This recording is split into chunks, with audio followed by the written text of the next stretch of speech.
नमस्कार दोस्तों, India news के डिजिटल प्लेटफॉर्म पर आपका स्वागत है। मैं अभिषेक सिंह।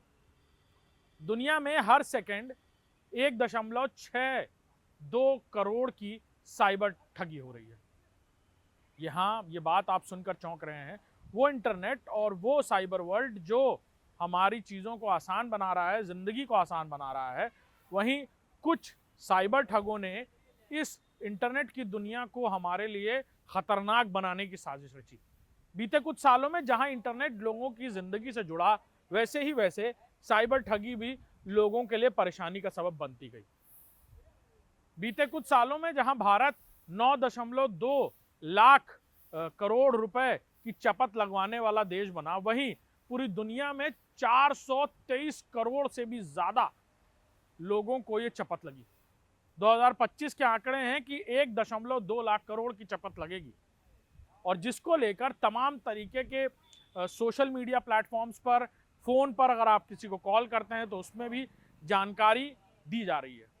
लेकिन अभी भी लोग साइबर ठगी, डिजिटल अरेस्ट, डिजिटल फ्रॉड का लगातार शिकार हो रहे हैं। बीते दिनों जारी किए गए ग्लोबल आंकड़े के तहत ब्लैक वेब और साइबर ठगी के जरिए बड़े पैमाने पर दुनिया की अर्थव्यवस्था को भी तगड़ी चोट लगती नजर आई है।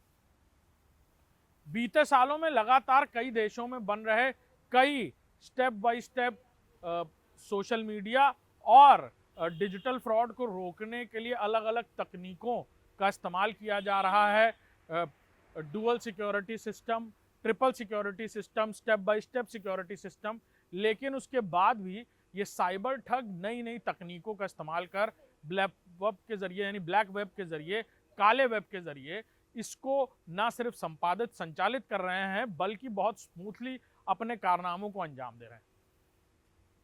बीते दिनों भारत भी उन देशों में था जिन पर साइबर ठगी का गहरा कहा जाए कि स्ट्राइक होता नजर आया। कभी भारत की कई सारी सरकारी वेबसाइट्स को हैक करना, कभी बड़े बड़े आयोजनों में एक अलग तरीके की वेबसाइट और उस पर QR कोड जारी करके फ्रॉड करना, इस तरह के कई मामले देखने को मिले। वहीं भारत के जो कहा जाए कि साइबर एक्सपर्ट्स की तरफ से या साइबर कानून के जानकारों की तरफ से ये कहा जा रहा है कि साइबर कानून को और ज़्यादा सख्त बनाने की ज़रूरत है, ताकि पकड़े गए जो साइबर फ्रॉड हैं उन पर इतनी बड़ी कार्रवाई हो कि लोग ऐसा करने से डरें। लेकिन बड़ी बात यह है कि जो देश दुनिया में, क्योंकि इंटरनेट पर फ्रॉड करने के लिए वहीं मौजूद होना ज़रूरी नहीं, या अपराध करने के लिए वहाँ मौजूद होना जरूरी नहीं, वो लोग जो देश की सीमा से दूर बैठकर इस अपराध को कारित कर रहे हैं, संपादित कर रहे हैं, या फिर साइबर अपराध कर रहे हैं, उनके मन में ये डर कैसे बैठेगा। ये एक बड़ी चुनौती है जो पूरी दुनिया इस साइबर अपराध की जो चुनौती है इससे जूझ रही है। पूरी दुनिया और भारत की भी अर्थव्यवस्था को भी ये तगड़ा चूना लगा रहा है। साइबर अपराध ना सिर्फ लोगों को इमोशनली ब्लैकमेल कर, साइबर डिटेल्स उनकी हैक कर, मोबाइल के क्लोनिंग कर, व्हाट्सएप का क्लोनिंग कर, फेसबुक का क्लोनिंग कर, उनकी पर्सनल डिटेल्स को हाईजैक कर उन्हें ब्लैकमेल करने से लेकर साइबर अरेस्ट करने तक, यानी डिजिटल अरेस्ट करने तक ही नहीं सीमित है। कई तो इतने बड़े बड़े कांड होते नजर आए हैं जिसमें लोगों के पर्सनल वॉलेट में जाकर उनकी पर्सनल डिटेल्स को शेयर करने की धमकी देकर उनको सालों तक ब्लैकमेल किया जा रहा है। कई लोग थक हार कर सामने आते हैं और कई लोग चुपचाप इस ब्लैकमेलिंग को बर्दाश्त करते रहते हैं, लोक लज्जा के डर में, अपने सामाजिक नुकसान के डर में।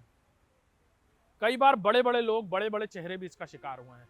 और अब भारत में भी साइबर कानून को और सख्त बनाने की तैयारी चल रही है। लेकिन क्या जो आकलन किया गया, यानी 1.2 लाख करोड़ 2025 में इतना अनुमान लगाया गया है, इतनी ठगी होगी। और आए दिन हम देख भी रहे हैं कि किस तरह हर जिले, हर प्रदेश में किस तरह से ये साइबर ठगी के एक से एक बड़े बड़े मामले सामने आ रहे हैं। कहीं लोगों को डिजिटल अरेस्ट किया जाता है, कहीं उनके पर्सनल वॉलेट्स को हैक कर लिया जाता है, कहीं उनकी पर्सनल जानकारी को हैक कर उन्हें शिकार बनाया जाता है, और कहीं कोई उनसे जुड़कर उनकी ब्लैकमेलिंग करना शुरू कर देता है।